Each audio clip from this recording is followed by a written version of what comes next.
Annette is a very cool movie. Cool is a general term, but I think it's exactly the right word here. I'm not sure there's any director working today besides Leos Carax who can more consistently take left turns, do things the way that other people don't do things, see things from a new angle, and show us things from a new perspective. Sometimes it's playful, sometimes it's profound, insightful. Overall, it's delightful. And watching this movie, I found myself just continually grinning because of how cool it was, just how different it was, how fun it was. If you've seen a lot of movies, I guarantee you'll like this movie. If you like Leos Carax, I'll guarantee that you're going to like this movie. Of course, it's not rated that highly, of course, but what can you do? When we see the opening logos of this movie, we get some narration, some voiceover happening at the same time, asking the audience to be quiet, and then going on to ask the audience to stop breathing entirely, to focus entirely on the movie, to stop breathing. It reminds me a little bit of the beginning of the Lars von Trier film Europa, except not as scary. Even before the film had started, with the credits, we're already getting a bit of a curveball. We're already seeing something creative and fun. When I say left turns, we're not talking about a totally unhinged movie. I guess maybe some people might. Maybe it is. I don't know. But it's not non-stop psychedelia, let me put it that way. It's just sort of a steady undercurrent of surrealism, theatricality, a bit like going to the circus. This is a musical, by the way. We haven't covered many musicals on this channel. I haven't seen many musicals, honestly. But to me, this one feels particularly just fresh and interesting. This movie has a very slippery relationship with reality. I'll talk about this more. The musical aspect is part of this. The transitions between the songs and the non-song parts.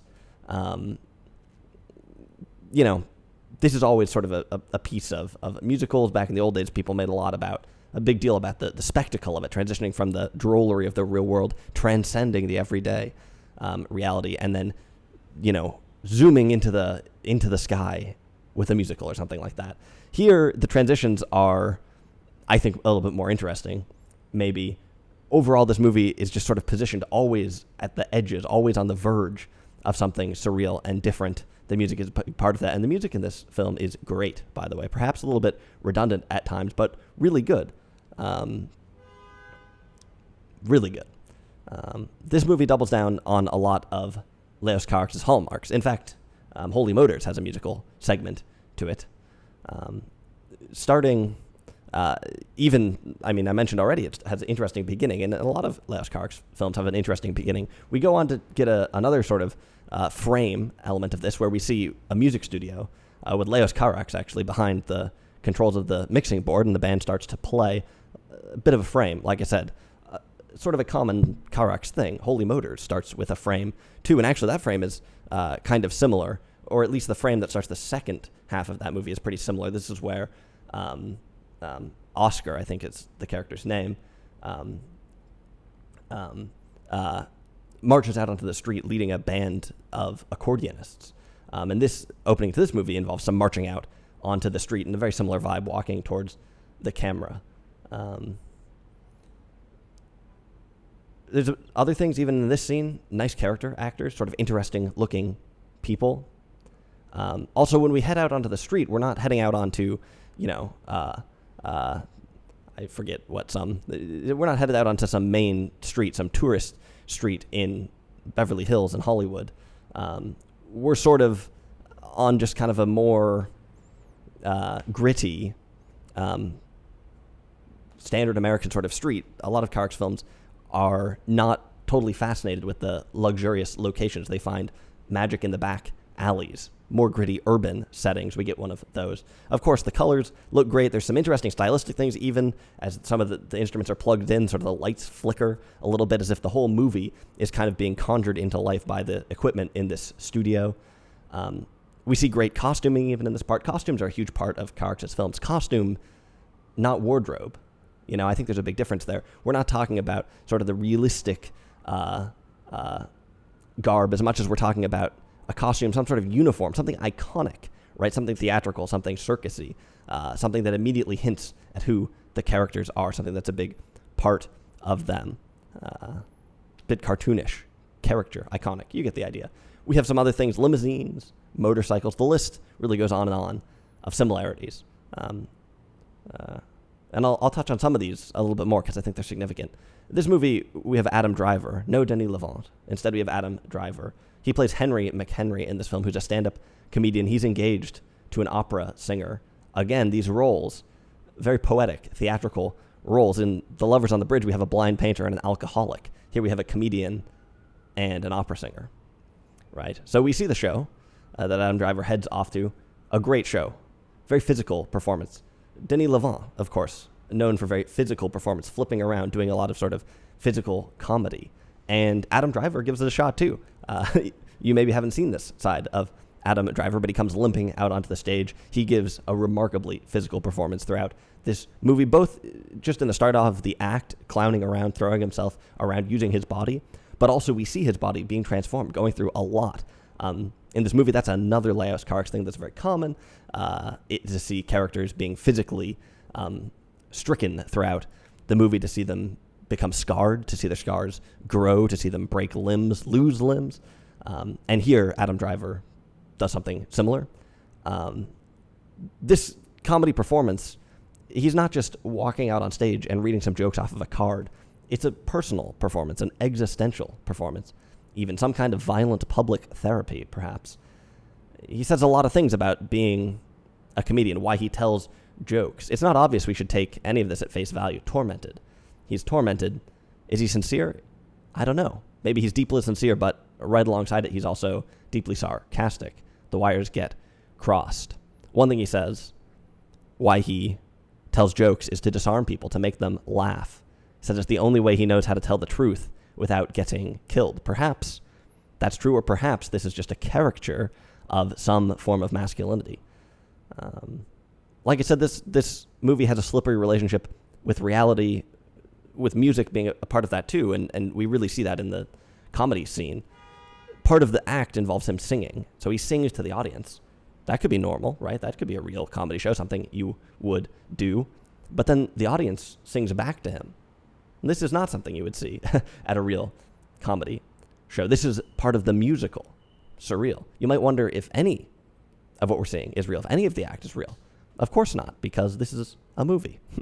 But like I said, kind of a slippery relationship there. And there's even some aspects of the performance. For instance, Henry McHenry at one point pretends to be shot in the performance.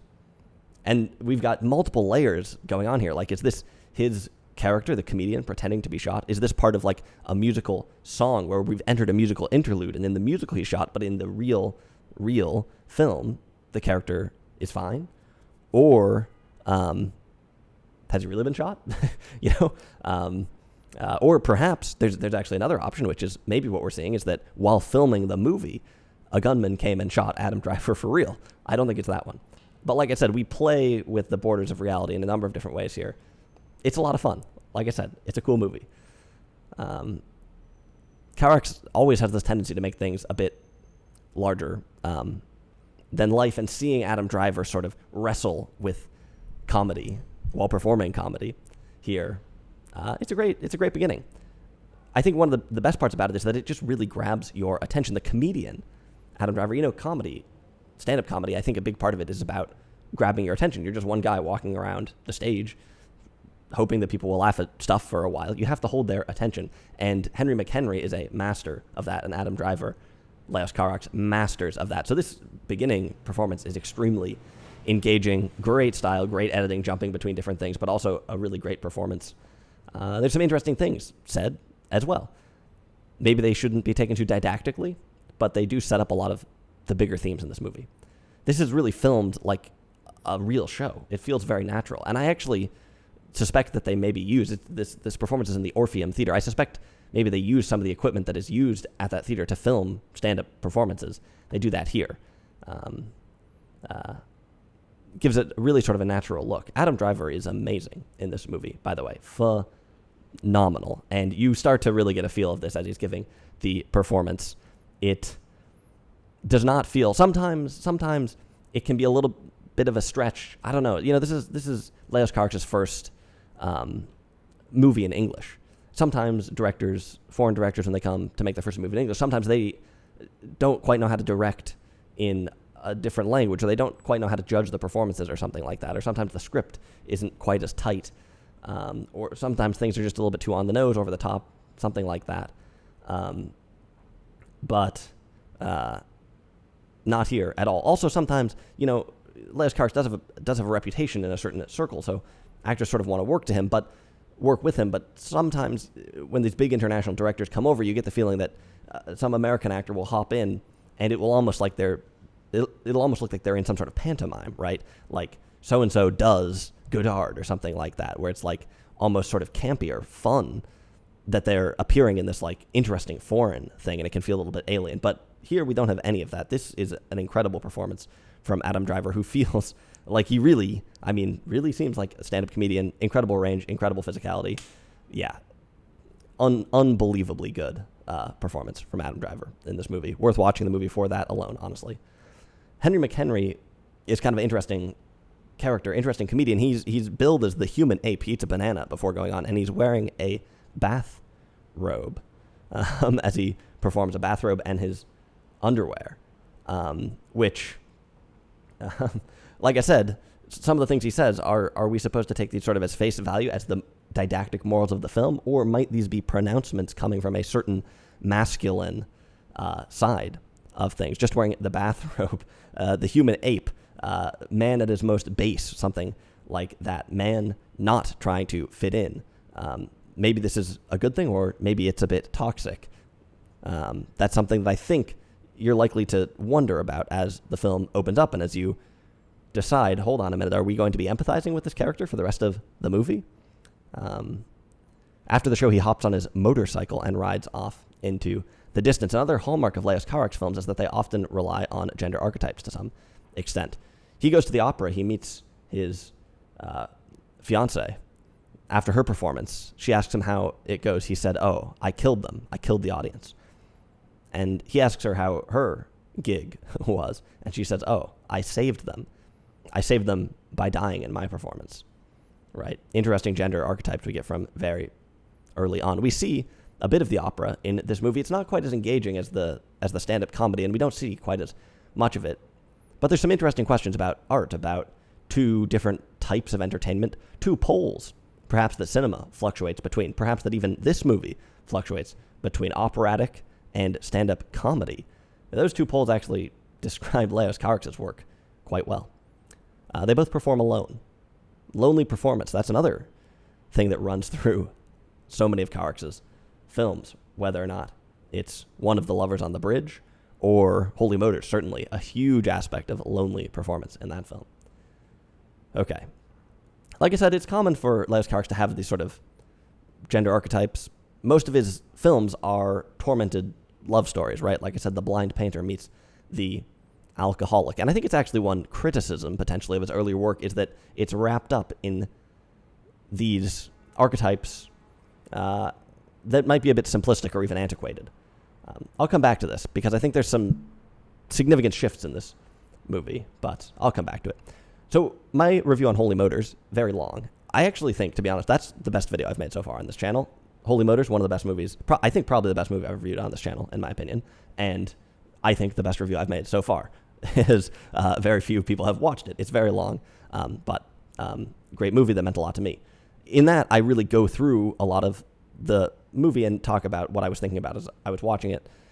And I think this is because that's a very highly metaphorical film, where a lot of stuff isn't exactly read at face value, or where there are some stories going on at face value, but there are also other more deeper stories that are sort of being alluded to or being told at the same time. And that's a movie that I think benefits from really stepping through it piece by piece. This movie, I think, is different. And actually, I think Holy Motors is kind of an outlier for Carax in some ways. A lot of his movies, I think, really, the thing that you see on screen that's what's happening. That's what the movie is about. The difference is that on screen, we just get a very blown-up version of it. We get some stories under the skin, some battles under the skin being told in very extreme and expressive, raw, sort of theatrical ways. But often, if you just sort of turn the dial down a bit, I think you get to sort of the story of the movies. A lot of his movies are fairly simple. Now, they might have more profound underlying themes, like some ideas about masculinity or something like that. But I don't think we need to step through the plot scene by scene in this movie. Let me put it that way. Also, I just made a 40-minute video last week. I'm not doing it again. Well, we'll see. Maybe this one will, but I don't think so. In this movie, you know, I think a lot of it can be read as, yeah, it's a love story, right? Story about some of the torments of love, some of the triumphs of it. Also, of parenting. A huge part of this movie is about parenting. It's lovely how you discover what the title refers to in this movie. I think, you know, Leos Carax, one of the biggest things about him is that he's extremely creative. He makes really interesting, creative, different movies. But maybe the thing that's more worthy of praise is just how well he understands people and how he can capture extremely subtle interpersonal dynamics in this very expressive way. This is a story about people at the end of the day. I mean, I guess most movies are. But like I said, I don't think we need a bunch of metaphors here. It's kind of a story about what the movie's about, you know? Tormented story, love, fatherhood. There's some other themes that we'll get to in a second. There's one piece of the plot I think is worth talking about a little bit. About halfway through the movie, we get a bit of a MeToo moment. It seems like, hold on a minute, is this movie going to pivot a little bit? Is this going to be a MeToo film? One character in the film is accused of having committed some sort of violence against women, I guess. It's extremely vague. No details. And at first I was a little bit skeptical. At first I thought, uh-oh, this is dangerous territory, Leos. Be careful here. Your trip to America could end abruptly if this isn't handled well. And at first I was a little bit anxious. Or not really anxious, but I was curious to see how it would go. I thought maybe this is why it's rated 6.3 or whatever. You know, I guess maybe some people, yeah, it's this plot line is maybe it's hard to mix sort of this very real conflict here, something that people are really concerned about now, with the rest of the movie, which is so sort of metaphorical and a bit surreal. Might be tricky to mix there, but it's also maybe off-putting that the plot line is so vague, perhaps trivializing. It's not clear where these people come from. The accusations aren't really clear, and they're not really carried forward in the movie. This moment does really potentially shift your view of a character. It has huge implications on how the movie is viewed. And I guess what I'm trying to say is that when I first saw it, I thought maybe Carax had misjudged those implications, right? Hadn't accounted for how much some people might see this plotline and think, and how much it might really shift the way they see the movie. And, you know, it is possible that this is one of the reasons why it's rated lowly, and maybe he did misjudge it. But I think for the most part, he knows what he's doing, and as you watch the rest of the movie, it actually sort of makes sense. There's something else that's kind of interesting about it, though, because it's like, you see sort of a press conference. It's a musical press conference. Very vague. It's just these women sort of singing. It reminds me a lot of a scene with paparazzi early in the film, and what it makes me think is really that one of the points here is that this is something that's now just embedded in the sort of zeitgeist of modern celebrity culture, is sort of this almost inevitable misconduct and ensuing accusations, right? It's just sort of in the zeitgeist. Is it trivializing? Maybe. There's also a couple pretty powerful images thrown at this point. Anyway, I don't want to get too bogged down by this, but at the time I was a little bit skeptical. But as I went further, I think it works out. And maybe it's just because this sort of signals a shift in the movie, actually. And the tone of the first part of the movie and the second part of the movie is actually very different. In some ways pivoting around this moment. This movie takes a lot of left turns, and this is one. Like I was saying, some people might criticize Carax's earlier films for being too wrapped up in a certain sort of old school European romance plot line. Personally, you know, I think all of Carax's movies are extremely potent. I am a huge fan. But I do see how his earlier films celebrate a certain type of roguishness, I guess. Denis Lavant's character, Alex, in Lovers on the Bridge, for instance, is in many ways not a good guy at all. Nothing to praise, exactly. Don't get me wrong, Leos Carax is not ignorant of this. He's not naive. He plays up Alex's vices. It's a big part of the movie, in fact. I mean, Alex is an alcoholic. In some ways, he's a cartoonishly vicious, as in having vices, character. He's not unambiguously praising any character, and the many sides of these archetypes, I think, are on display in these movies. But at the same time, there is an overwhelmingly endearing tone. Okay, minor spoilers here, maybe not of this movie, but I think in a lot of ways, what we have here is actually it's kind of the opposite of The Lovers on the Bridge, right? So The Lovers on the Bridge, that movie ends with Alex going to jail, where he faces this sort of very masculine torment of isolation. But then he's released, and he meets up with Michelle again, and they are reunited, seemingly. They hit it off again. He does some flips on the bridge to celebrate. He performs, right? He gets the girl in the end. It's the short version. Here we get completely the opposite. Remember, this film ends with the words, "Don't look at me." Not a performance, but the words, "Don't look at me." The Lovers on the Bridge, I was almost shocked. I had to look this up again. That movie's from 1991. That movie seems way newer than that to me. It's filmed so beautifully, I think, so crisply. 1991, that was 31 years ago, right? Kind of hard to believe. But some things have changed in 31 years. And like I said, I think in a lot of ways, this is a movie that revisits The Lovers on the Bridge, but that has a very different take on certain elements of the masculinity. And instead of celebrating roguish, a certain roguish masculinity, motorcycles, overprotectiveness, here we see how maybe it could be toxic. Interesting. Okay, a few themes in the movie. One of them, non-reciprocability. That may or may not be a word. Unreciprocated stuff in this movie. We hear Henry McHenry ask a number of times, "What does she see in me?" Right? Why would she ever be in love with me? I understand why I'm attracted to her, but what does she see in me? There's an interesting metaphor in this film of tickling, which goes hand in foot perhaps, with the stand-up comedy. Tickling, laughter, forced laughter. You can't tickle yourself, though. Crucial little moment in the movie. You cannot tickle yourself. I can help other people maybe as a performer, but my tricks, they don't work on me. I can perform for others, but I can't perform for myself. Right? Interesting. You can see how this could be maybe a personal theme for Leos Carax, somebody who's performed, so to speak, for many people throughout his life.